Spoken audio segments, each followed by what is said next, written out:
Wow, what a great turnout for the first ever Pride event at the Tenement Museum.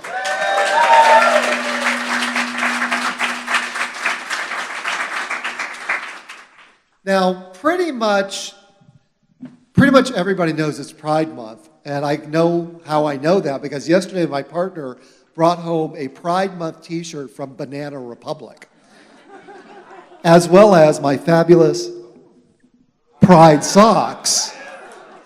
So you know when Banana Republic is selling t-shirts and socks that you've gone mainstream. Perhaps a little less known is the fact that June is also Refugee Awareness Month. So this program is designed to bring together the intersections of those two conversations, of the LGBT conversation and the refugee conversation, and take a look at the specific experiences of LGBT refugees. I want to thank a couple of people who were really critical in putting this together. First of all, Laura Lee, who coordinates our Tenement Talks program.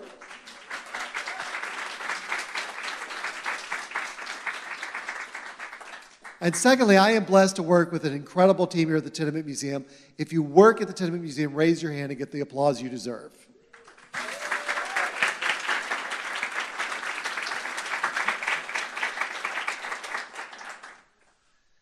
So LGBT refugees is the theme, as I mentioned, for tonight, and we're going to have three speakers. I'm going to introduce them each as they come up rather than do three introductions and have you forget by the time the third person came who I introduced.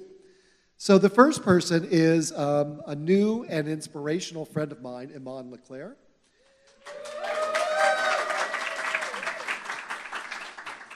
Iman is a political refugee from Egypt. She's an artist, an activist, and a trans leader here in New York's LGBT community. And she's going to talk about her experience of how she came to be in America and her experience in Egypt. So I'm going to turn the mic over to Iman LeClair. I'm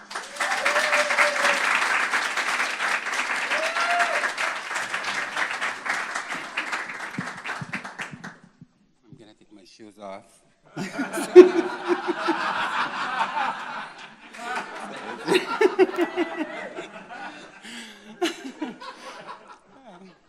Okay, first I want to thank Kevin and the Tenement Museum for inviting me here to tell my story and share it with all of you. And I want to thank all my friends. They came here to support me. Thank you so much.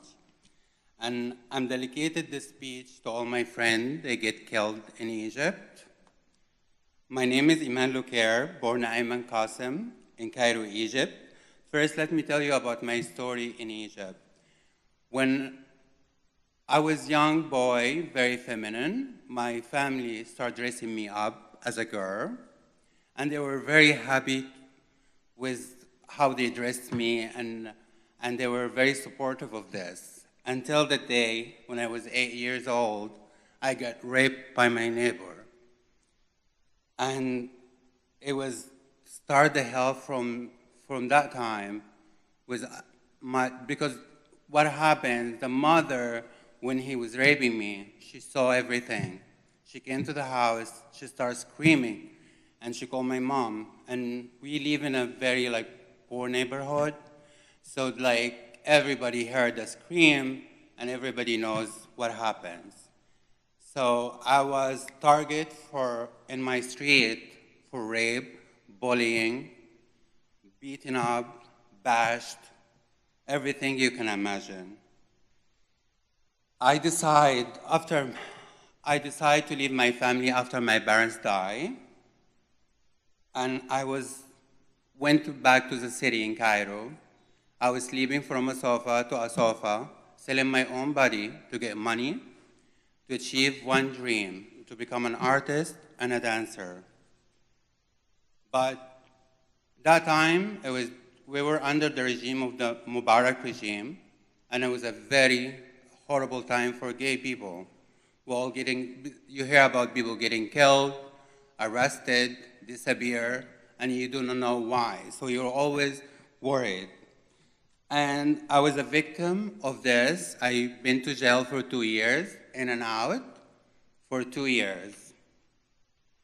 And after this, when I came out of jail, I started cutting my relationship with all gay people to achieve my dream.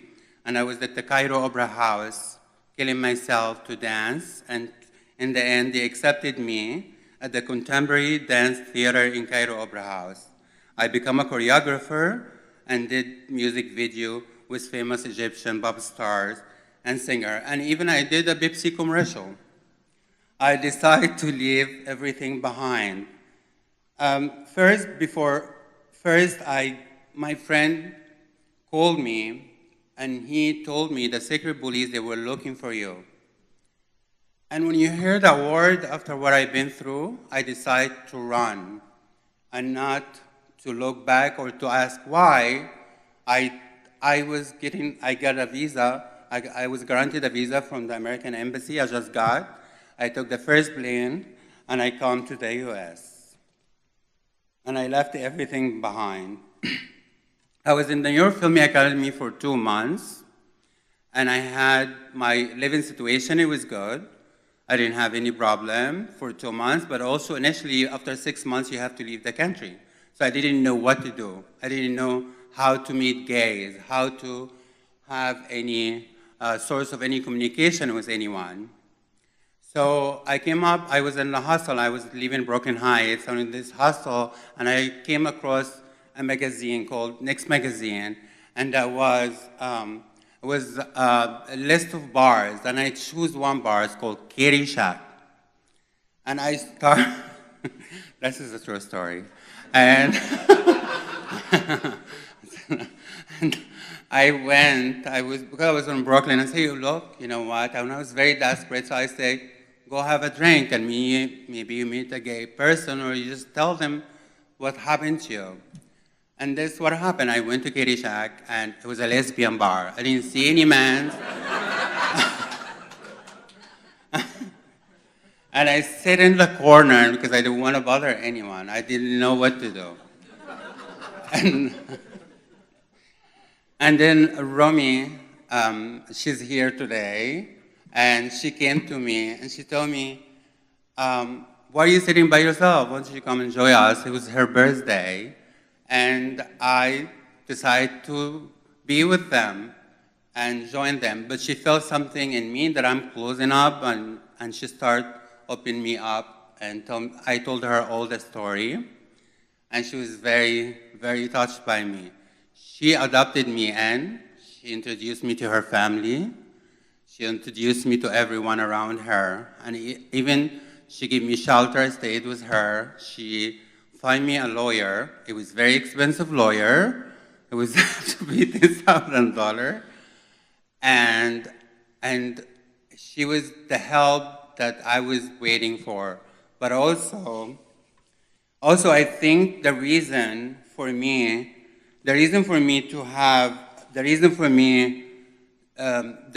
to be here, I think, is Next Magazine. And I beg you, if we have more publication or some sort of, in the airport or magazine, tell about the refugee and political asylum people, how to find help, where to go, even police station. That will help all the refugees here. They cannot find a way to find, legal lawyers to help them. Sorry, I'm back. So you have to tell us about the rights and the organization. In New York Gay Center had a department of the refugee and asylee people. I remember being with all Russian, Colombian, Moroccans, all sort of people. And we shared the same story, and it was an amazing thing. And I felt as people suffer the same suffer that I have. And it makes me open up, and it was a release for me. And also, I found out about organizations like Lambda Legal, the immigration equality, and they were providing with us with housing, how to find this, how to find all kind of sort of information to help refugees. But unfortunately, they closed that program 6 years ago, and I think because of the money. You have to help us overcome our BTSD. Most gay refugees have PTSD of some sort of trauma. Look at what's happening in this country with gun violence and the crazy people around us. The refugee, the last one, they will commit a crime or will hurt anyone. The only thing they want, have a peace of mind, and they want to have a peaceful community around them. People support them and give them love. We need programs and organizations to help us with our trauma. The biggest issue for the LGBTQ refugee dealing with police, because police equals for me nightmares and flashbacks. I don't think the police is trained how to deal with persons with PTSD. I was a victim of a wrongful arrest in 2014 here in the United States. 2 NYPD detectives and 8 Suffolk County policemen came to Fire Island, Pines, and arrested me in front of the whole community, and nobody does anything about it. The policemen had their hand on their guns. They asked me to open my case. And I was giving my back to them, and I was petrified. Why do you do this to innocent people? We're already traumatized by the seeing your uniform. When I came here, any police guy I saw, I was scared and petrified because of what happened back in Cairo. Later that day, in downtown criminal court here in the city, I defied the police to make me spend the night in cell with 50 men. They want to put me with 50 men in cell. And I start screaming and fight them until they get me my own cell. Maybe we should have kind of card for people with PTSD. And we can carry it with our ID. So the police, they cannot harass us anymore. You must inform us about the dangers of the drugs. The drugs, such a big part of the gay culture and in the whole country too. And it's impossible not to come across them. I had no idea about crystal meth. Until I start smoking it. And a friend of mine was telling me it's like marijuana. And of course, I was an idiot to do it. And the guy that he was doing it, he was a drug dealer. So I didn't have a place to go, and I was staying with him, and he was feeding me that crystal meth for more than a year, until my husband gave me out of it, and with help of other people, I become clean.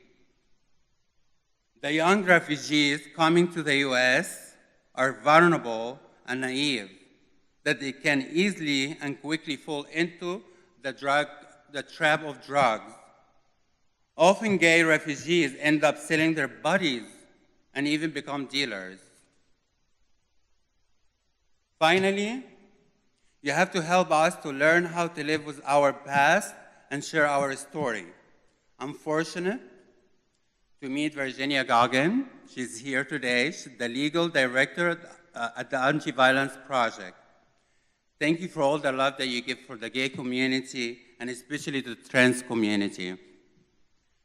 She told me about the Speaker program, and she told me I should attend it. It helped me to become comfortable with my own story and to tell to everybody, because I was ashamed of myself and ashamed to tell everybody my story. But because of this, I'm here today. Because of Speaker Bro, I learned how to deal with my story and to be proud of it and to tell you, all of you. Okay, end of the sentence. I just said something that I want to tell all my refugees. Just forgive and give love, and you know that everything will happen for you soon. Just be strong.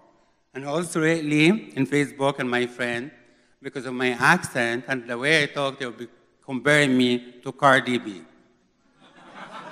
It's true. And I'm tired of it. But so, yes, yes, I'm a Cardi B of the refugee. This is true. Like her, I want to be a voice, and also I want to be gorgeous and beautiful. And thank you. Okur. Thank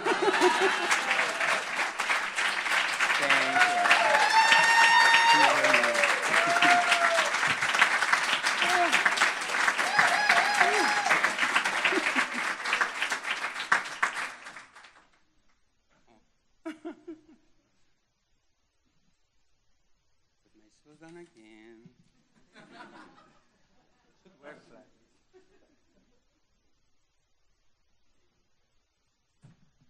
Well, first of all, Iman, if one of your goals is to be gorgeous and beautiful, you have succeeded.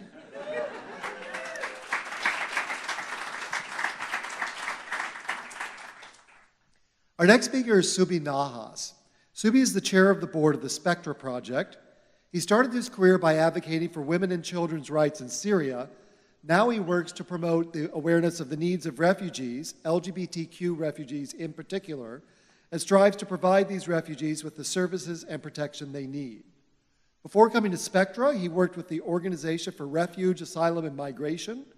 In 2015, Subhi spoke to the United Nations Security Council at its first ever meeting on LGBTQ rights.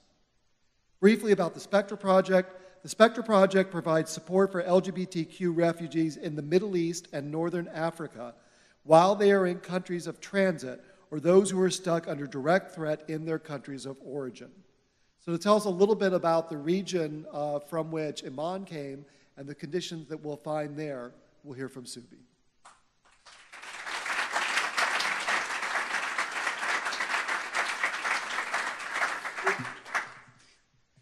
Thank you so much for the introduction, and thanks for the museum to get me here. Unfortunately, I don't have high heels. But, no thanks. But we heard a lot from Iman about how dangerous it is in the Middle East and North Africa, and we heard a lot about her post-traumatic stress from the police. And I totally agree with her. The police trauma that we experience is so devastating that I still, to this day, if I saw a policeman with a uniform walking New York, San Francisco, anywhere, I just change the direction completely. I don't seek their help. I don't ask them. It's a long process. So to talk a little bit about the Middle East and North Africa, unfortunately, it's getting worse. It's not getting better. And to this day, there are more than 5 countries in that region punishes homosexuality with death penalty. And this is to say the least. From where I came from, originally Syria, we used to punish gay people for up to 3 years in prison just for being gay. You don't have to be like actively participating in the community. Someone can just report on you and they will just arrest you. If you're dressed up differently, if you have like a different hairstyle, if your pants were tight enough, that's enough for them to get you in prison for 3 years. So not to talk about our neighbors, Saudi, Iran, Yemen, other places, it all punishes us with like death penalty. So that itself makes you realize that this is not your home. You're not welcomed here. You can't make a life, you can't do anything about it because everywhere you go, you can't get hired because people will say that you misrepresent our workforce. This is something not okay. We cannot have a person who looks like you or dress up like you or talks like you works here because nobody will come to us and buy from us. And that itself makes you dependable on other people, makes you like do things that you never do, like sex work, drugs, other things. I was fortunate enough to live in a family that was somewhat accepting, but they were accepting because they didn't want to stain their reputation in front of the community. So I was lucky enough to have that. But for others that I met along the way coming to the US, they were not as fortunate. We think as people who's like Syrian, Iraqis, Jordanians, all people who goes to a third country to escape their persecution, that their persecution might somehow be over. But we realize that that's not the case. And for so many of us, that's actually, it get worse. In particular, I will give you a story of my sister. My own sister is transgender. And she recently got out to Lebanon, and I was so happy. She's like out from a very dangerous zone that was besieged by ISIS, and she's now in Lebanon where she can actually have a life, at least for temporary while she gets resettled. What I found out later when she was resettled, and she got resettled I think in December last year to Canada, that she was harassed even more in Lebanon. She was kicked out from her apartment. She was called down. She was threatened that she would go to the police or go back deported to Syria if she ever went back to that neighborhood, just because her hair was short and she wore like a button-down shirts for men, not for girls. And that was enough for her to be like traumatized for months. She still, till this day, talks about the story every time that I talk to her. She cannot get over it. It's a lot for her. Personally, for me, I moved to Lebanon, and I flew from Lebanon to Turkey. And in Turkey, I thought for a while that, yeah, this is it for me. I have access to a lot of resources. There's lots of nonprofits. I start working with Save the Children. It's an international organization that would, maybe their policies would protect me as a person, but that was not it, because I realized lately, after working with them for almost 2 years, that some of my colleagues were working with ISIS and reporting that I am, as a person, working with Save the Children to promote LGBTQ rights in Syria. And that was not okay at all to them. So they sent me a message through an old friend that I thought he was a friend, that either to stop my work or they found a way to kill me and just stop this. So I took that seriously, and obviously I had access, and I had this threat. So I cannot imagine the other people that's still stuck in Turkey, still stuck in Lebanon or other third world country that is waiting for their resettlement. Because resettlement usually takes from minimum 1 year to up to 5 years or even more sometimes. So, and you're waiting under very, very, very unheard of circumstances. So that itself, with no access to resources because you're LGBT, you will be looked down upon. Some people from the local communities works with organizations there that would not give you access to their services because you don't deserve it in their records and their books. Because, oh, look at the way that it's up to you. You're the one who brought this to yourself. Why do you talk like this? Why do you speak like this? And it's like, you can't explain to them that this is something natural because they will force you to, no, you can't hide it. You can try to change things. And they cannot understand that this is something you cannot change. So when I came here to the States, I was resettled after 14 months after registering with the UNHCR. And I was trying to figure out a way to help others that's still stuck there, because I know for a fact I left almost 50 to 60% that I met in Turkey, in Istanbul, that they're stuck there. They know nothing about the lay of the land and how they work with. So I was like thinking how we can help them. So we started Spectra Project, but Spectra Project was a vision, my vision, so I didn't know much about their struggle. So what we did is we partnered with Columbia University and the education department, and we did a survey to understand the needs of the LGBTQ refugees in that region. And we found out that a staggering number of more than 40% of them still receive death threats from their own families while they are in the countries of transit, like Turkey or Lebanon, or they are escaping from their own families, or mostly they're afraid of the local governments there, or they need access to education, or need access to other services that they don't have access to because just they look different, or just because they sound different, or they're not welcomed, or people give them looks and they don't want to go back to that place.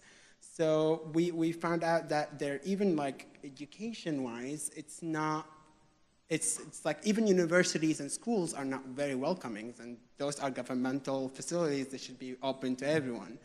So we decided to start our programs immediately, but we found a lot of issues working with the government. So recently, I'm very happy to share that we opened our shelter in Istanbul, and we have 25 people in it already, and we're helping them now to register with the UNHCR to get their resettlement to another country, and we're trying to start to build a better awareness to better awareness campaigns that would target the LGBT community and the straight community to make them more aware of the issues that are faced by the LGBT there.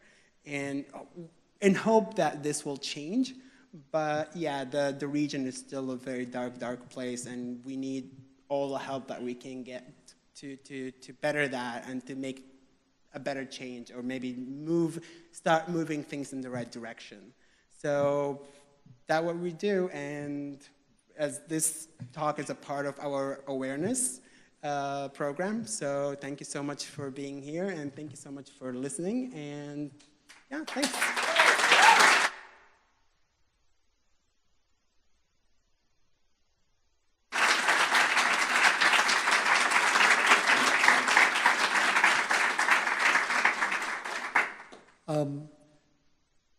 One of the primary things that I'm sitting here thinking, which I'm sure many of you share, is how unbelievably strong Subhi and Iman are as people. I have so much admiration for you.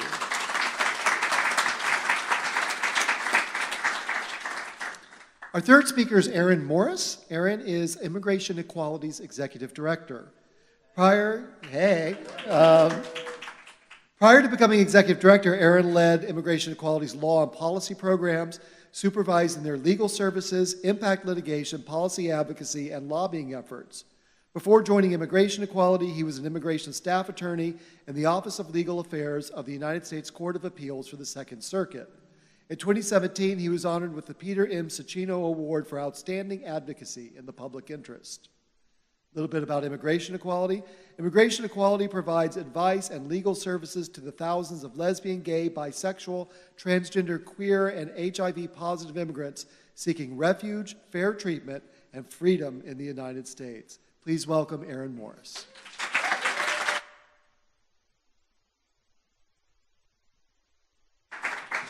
Hello, good evening. You know, when I give updates about what we're doing and what we're doing largely against the U.S. government, it feels very dark and depressing, right? And on Pride, it is, I know.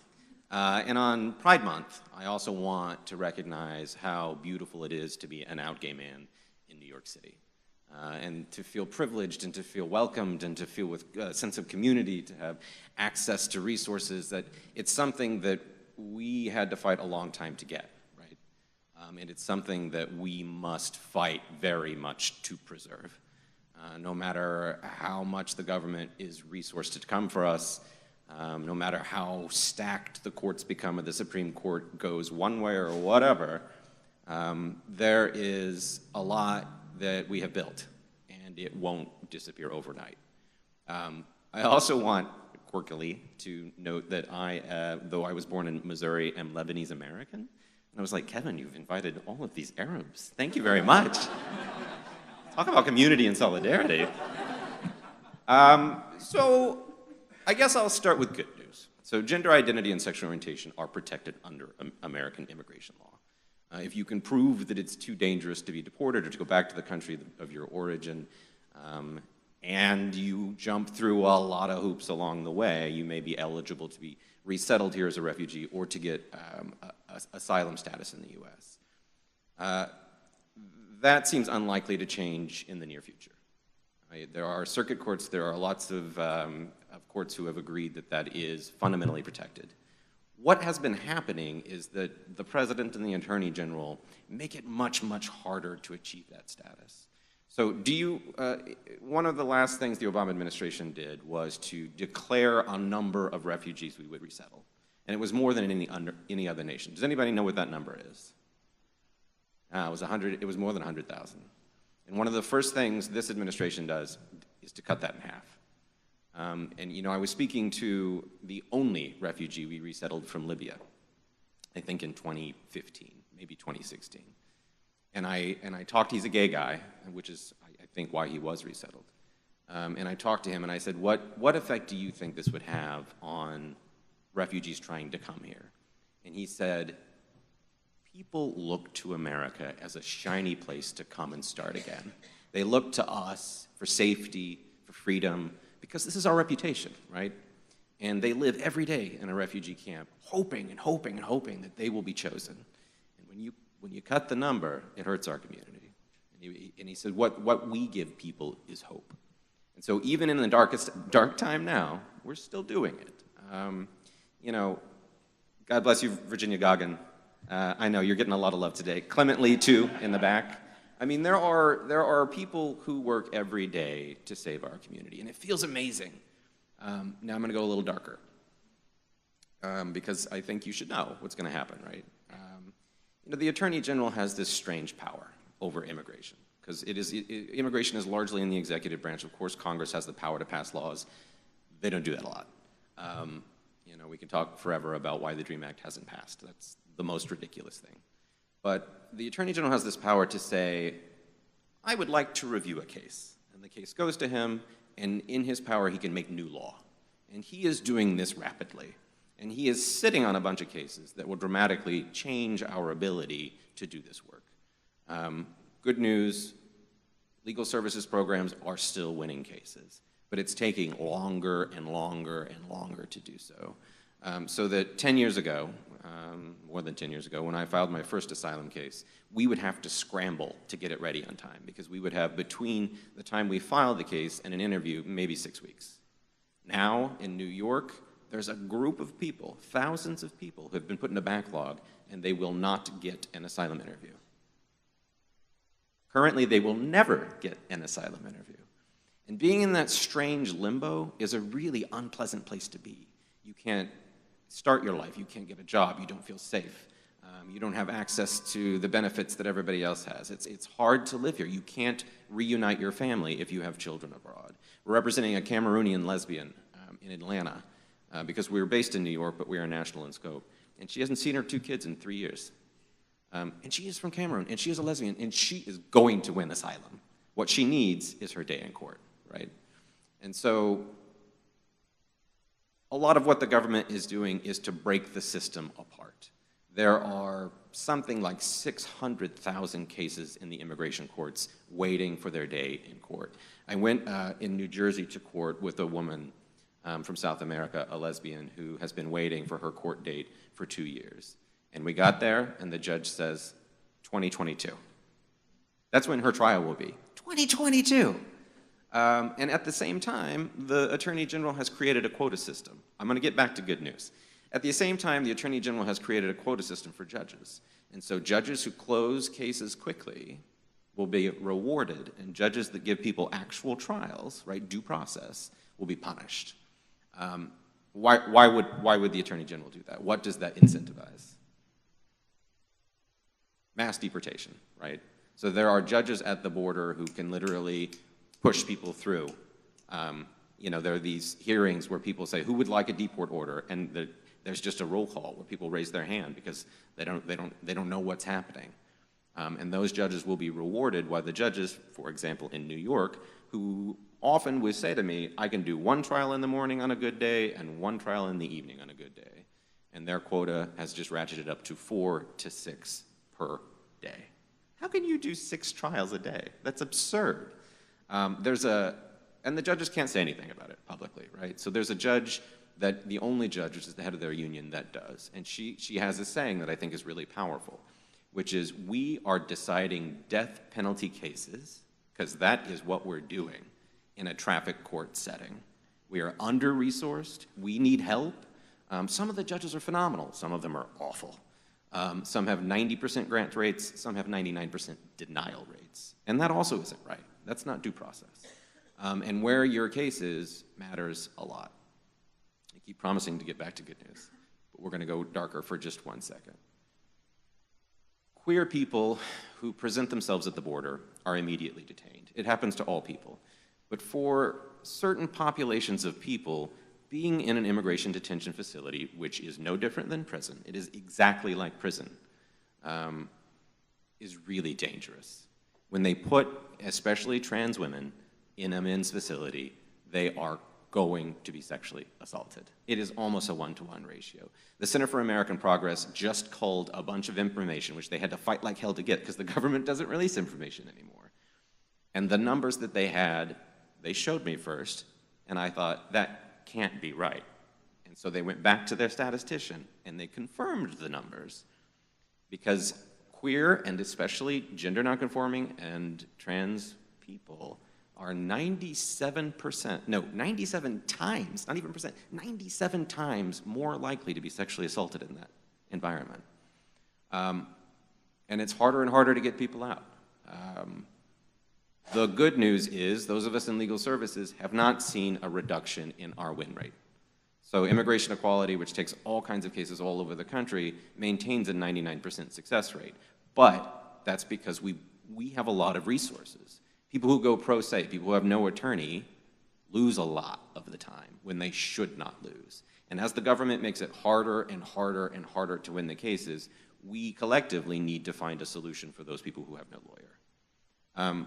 I think what you did is a beautiful thing. To house a refugee, to give them a leg up. Like, I can do the law part, but I don't have a place for someone to stay. Like, if you're thinking about how can I help, I'm not a lawyer.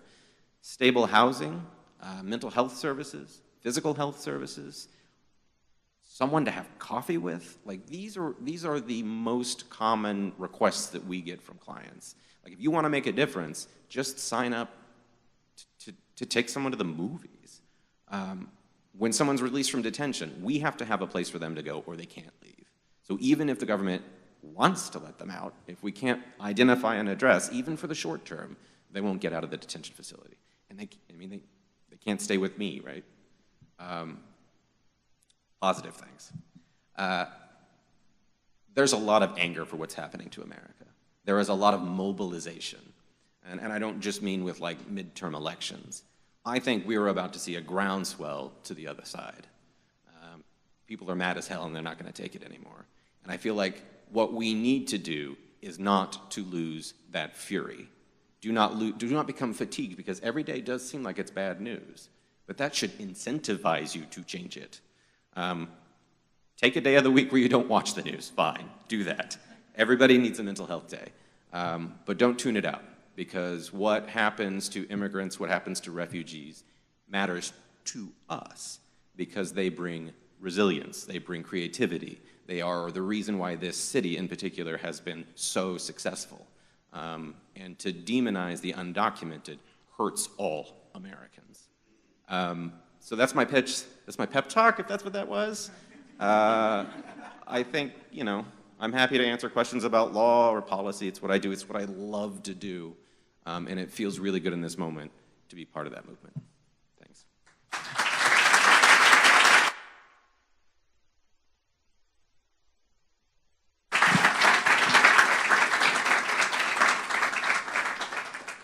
I was sitting here thinking about what we do every day. How many of you have actually taken a tour of the Tenement Museum? Okay, so for a lot of you, we're new. What we do is we tell the stories of immigrant families that inhabited our two historic tenements, 97 Orchard, which was built in 1863, this building, 103 Orchard, which was built in the 1880s. In between the times that these buildings were occupied, about 17,000 people lived in them between their construction and today. And we use restored apartments of those folks to tell you the stories of how they came to live in America. And as I was listening to all three of you talk, I thought, this is the perfect program to fit with the Tenement Museum, because what all of those families had in common was they came here because, like Aaron said, they saw America as this shining place where they could have better lives and they could have a degree of freedom not possible for them at home. So I want to thank all three of you for following in the tradition that the families of our museum represent and continuing the fight to make America a place that lives up to its promise to folks to be the place where they can breathe free. So thank you, all of you, for the work you're doing.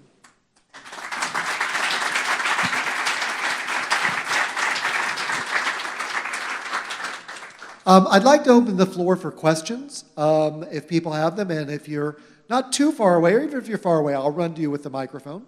So, you got an extra one? Great, Ari.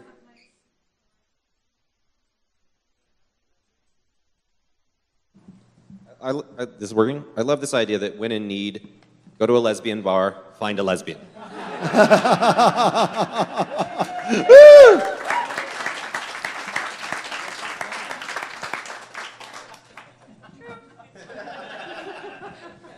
Questions, comments? Questions, comments, reactions. Don't be shy. Yes. Hello, my name is Renee, as in Arab American. I would also like to thank you guys for representing us. We're in a very auspicious time right now in terms of our relationship. My parents are immigrants as well, and so I really relate to that as well. What kind of challenges, I know you spoke a little bit about your challenges in the United States. What kind of challenges have you faced? Has there been a difference since the election, or has it been, can you talk a little bit about that from that perspective, please?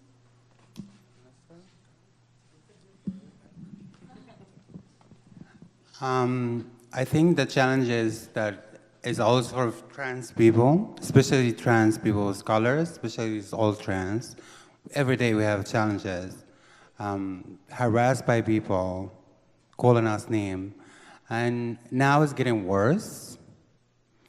Now every day I hear challenges that trans have, and there is this idea that you can kill a trans and you can get away with it. And every day that you hear the Anti-Violence Project, they always alert, alert, alert. And I don't understand why the big news organization, they cannot put that there's trans people getting killed.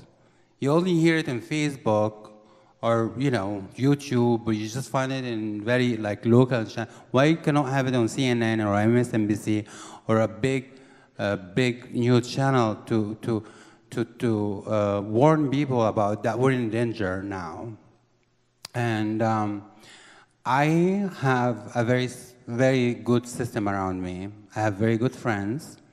They are always protecting me, and I'm lucky. But I used to have lots of problems outside in the street. People, they would call me name, call me the N-word. And that happens many times. But usually I'm around my friend now, so I don't feel that I'm in danger. And I'm more stronger and more confident now, much better than before. So I can deal with some folks in the street without feeling scared. So that's it. I hope it's gonna change soon. I mean, I arrived here. Actually, yesterday was my third anniversary coming to the States. And when I arrived the first time, it was Obama administration. Everything was streamlined. Everything's you have to, this is what you do to get your green card. This is what you do to get your citizenship. This is what you do to get your benefits. But it was great until the new administration came. They released their first executive order of the ban, and then I was stuck here. I could not travel. I have my green card, I have my traveling documents. I could not travel anywhere because they forced this law for those, any person from those 5 countries, Syria, Yemen, Iraq, and others. And that itself made me feel I'm in a prison. I'm not welcome in this country anymore. I entered this country as welcomed by the people and by the government, and now I'm not anymore. So that's how I feel at the moment. And I can't wait for them to, give it to more qualified government and at least feel, a bit. Why Egypt is not banned, though? I don't understand. Yeah. Why she's not from the 7 countries? It's, I won't talk, but. Yes.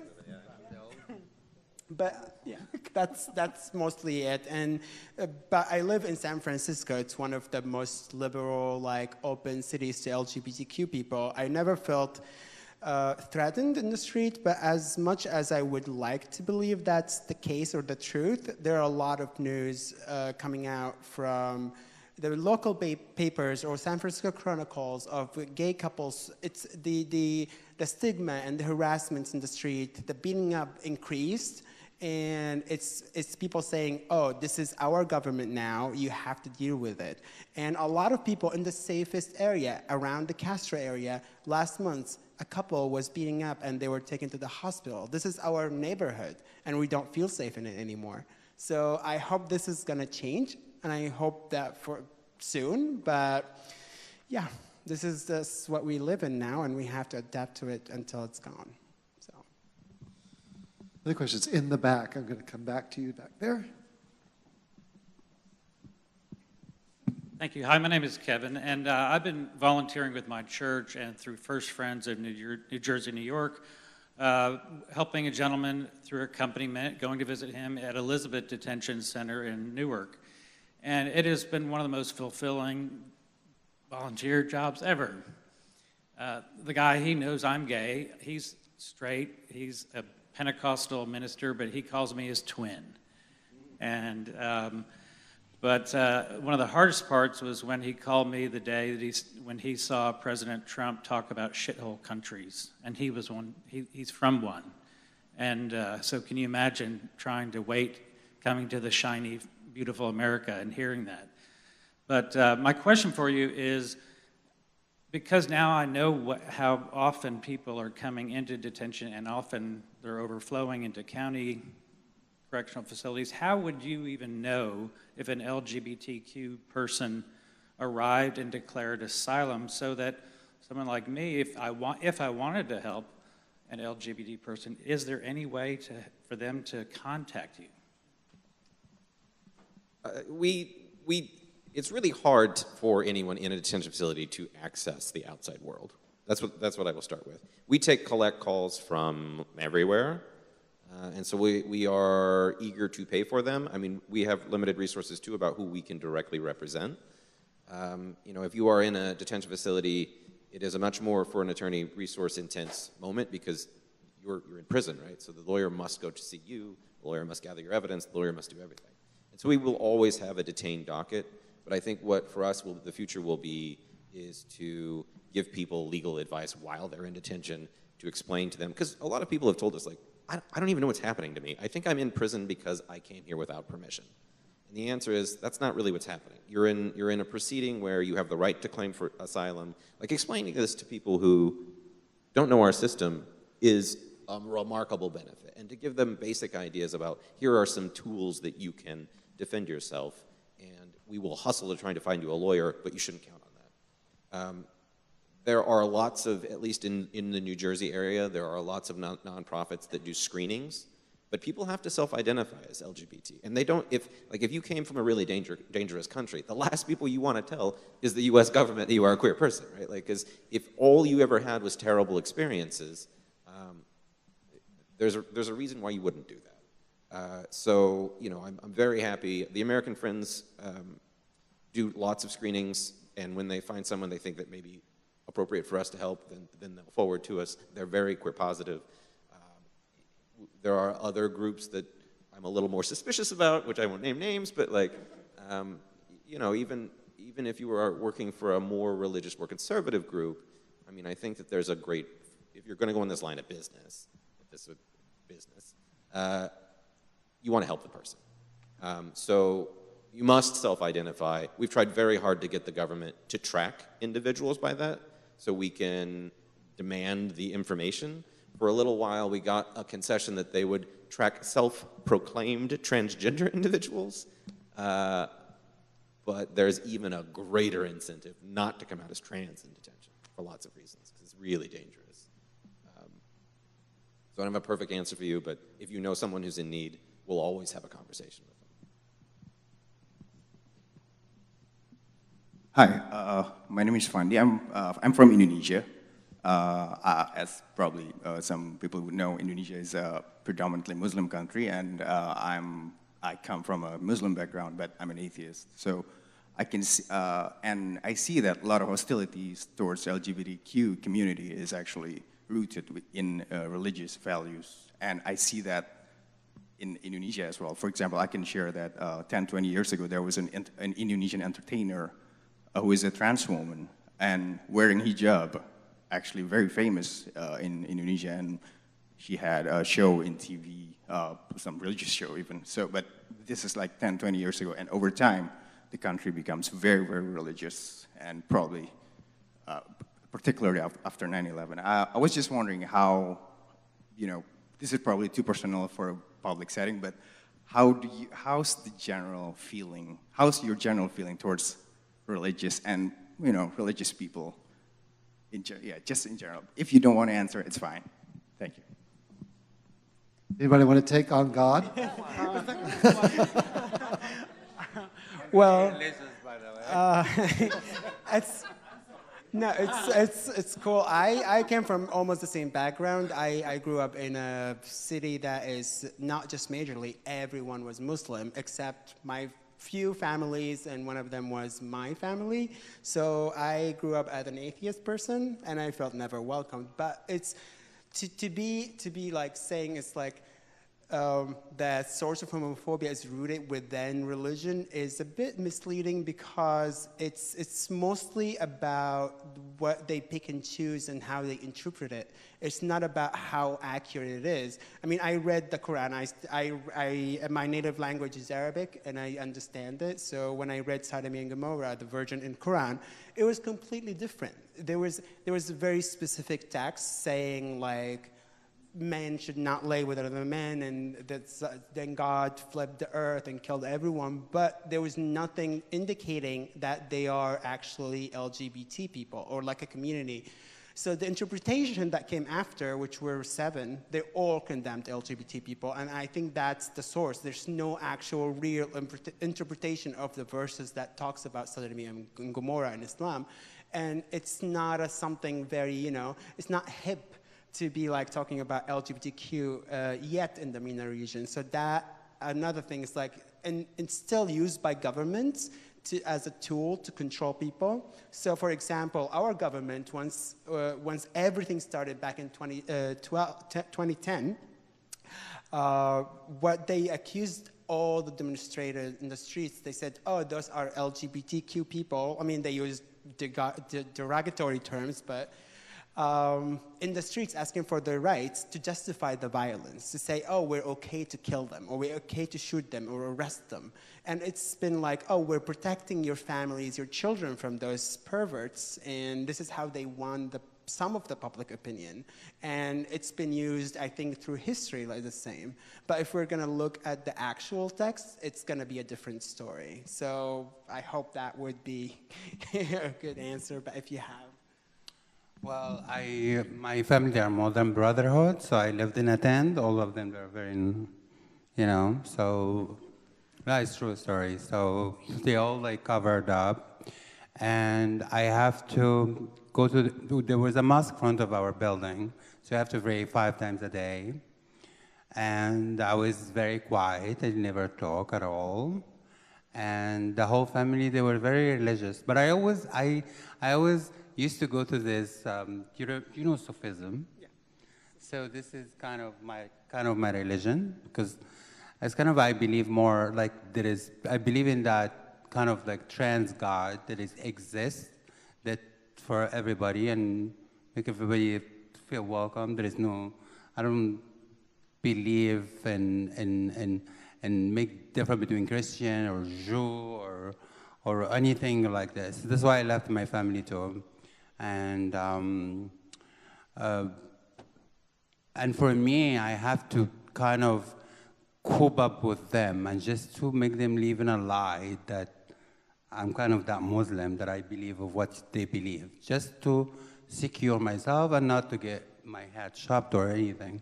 So I lie a lot to my family, so I survive, thank God. Yeah. I mean, the only deity I've ever worshipped is Cher. And I have been to a lot of Cher concerts. I'm going to another one in DC in August. But I guess what I would positive, 2 thoughts. One is any time you're in religion or regime or whatever, a society that has very clearly defined normal expectations of everyone, and you're slightly outside of that, you're in danger. So I don't know if it's just religion. I think there are a lot of governments and societies that wouldn't allow us to be out, regardless of religion. And on the flip side of that is, some of immigration equality's closest partners are people of faith, like the people who really open their hearts to new things, who really want to use all of their free time, their resources to do a good thing. It's always mixed. I think we could take one more question. Thanks very much, and thanks for being here. I'm Ashton with Outright Action International. We have the challenging job of doing the work around the world to try to change the hearts and minds so people don't have to flee. But I'm wondering, since it's Pride Month, what's your feelings about Pride, and if you were able to be at a Pride when you were at home at all, if there was ever one, maybe in the countries you transited. Just wondering if you march now in the Pride here in San Francisco or in New York. Thanks. I did. Actually, the first Pride that I have, when I was 6, by myself in the room. I wore a dress and shoes, and I wore by myself.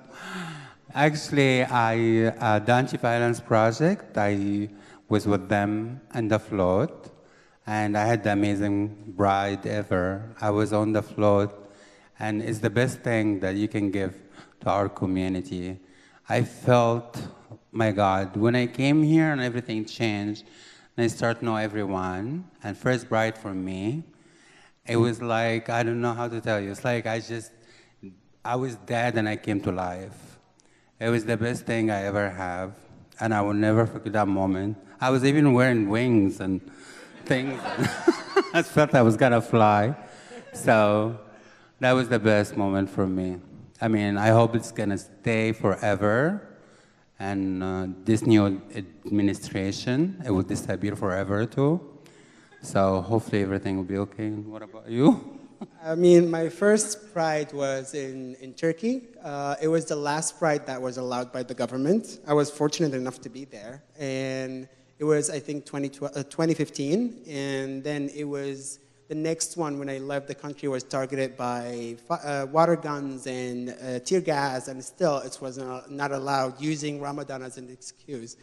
The second one was in San Francisco. And yeah, I mean, the first experience of Pride was actually, I felt proud of myself because I never was allowed to. I never felt I'm okay with being who I am. I grew up being told that it's not okay. You're against every value that we stand with. Your looks does not match our looks. Your values, your morals are completely different. And I came to this Pride where everybody is like me, and maybe even like way more like open about themselves. So I felt a bit out of my place because I'm not that fabulous as everyone else around. so I was like, but it felt like home. It felt like those are my people. Those are the people that I can make friends with, I can count on, I can go out with, I can do everything. I can be like, at least I can have a life. And then I left to the States, and I saw the Pride in San Francisco, and whoa, I mean, from 200,000 to a few million, it's a big change. So that even gave me more sense of pride and home to the States. I came to I think last year to New York, not last year, the year before, to the New York Pride, and it was even bigger. So that itself, it's more like a curve for a lot of people, a curve that would change your life to feel like you're a part of something bigger, much bigger than yourself, and you're not alone. So that's how I felt it is. And that's what it means to me, and I think I'm never going to miss a Pride for a few years until I get really tired. So. From drinking.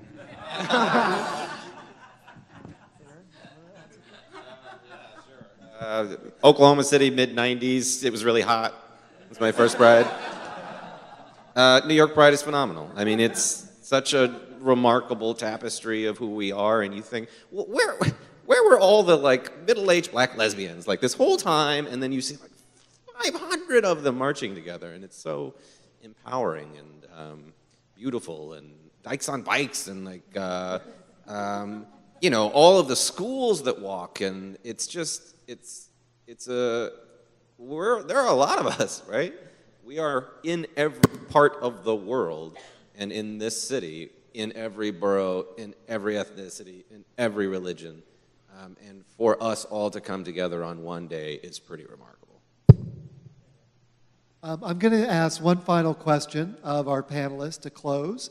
I know, like me, I'm sure many of you were really moved by the stories you heard tonight, and you're wondering, what can I do? And Aaron, you started giving some very specific ideas in your speech, so I'll let you go first. I'm actually going to let myself go first, because these folks are too polite to say what I'm about to say. Give them money. These organizations need your financial support. Outright Action, the Anti-Violence Project, Spectra, Immigration Equality, the number of people they can serve is directly related to the generosity of our community. So you don't have to say that, because I'll say it for you, but make donations to these groups so they can serve the people who need the help. So having said that one, Aaron, I'll let you go first. What's something else you want people in this room to do when they leave tonight, so it's not just a one-night speech, but actually something they can go home and do something about? Well, before we get to that, I bet the Tenement Museum also takes donations. Yes, People can donate to more than one place. I mean, it seems silly, but you should vote. I mean, you're going to vote. You're here. You wouldn't be here if you weren't going to vote. But even in a district where it's going to be 90% blue, you should still vote, because I think mandates matter. Let's never take anything for granted. If you have the capacity to go and campaign, do it, and don't wait. Once I went to Columbus, Ohio, a week before Gore lost, and it was too late. People did not want to talk to me about Albert Gore. So start early, do what you can early, give to campaigns you think are marginal, and if we swing one House of Congress, it matters a lot. I mean, there's a lot to do, and I think from my organization perspective, it's very important for us to make people, it's like, aware of the situation of the refugees they're facing, especially LGBTQ refugees that they're facing in countries of transit, and it's very, very important for us to, if you actually were interested in hearing about the stories, because the more we talk about them, the more we talk about our beneficiaries and my brothers and sisters, I think it's essential. But I mean, direct actions for people, I cannot tell them to travel to Turkey or to Lebanon to interact directly with refugees there or the people that we serve, but it's very essential to us. Money is very, it's number one, and then we need volunteers with time, especially in technology and in nonprofit management. Those are the most essential needs that we need. The thing that I would love to say, if you see any trans in the street and anywhere, she's getting bashed, you have to say something, and there is the Anti-Violence Project. It's one of the best things for transsexual that happens, and they have a hotline. If there is anything, they will always gonna answer you, and they will always gonna tell you what to do. So this is, I recommend for you to help with your trans sister, because they are vulnerable now, and they need all your help. And you need to make them feel home and not scared. They're already traumatized enough. So that's the only thing I can say. And to everyone, thank you. Thank you. Give them a round of applause.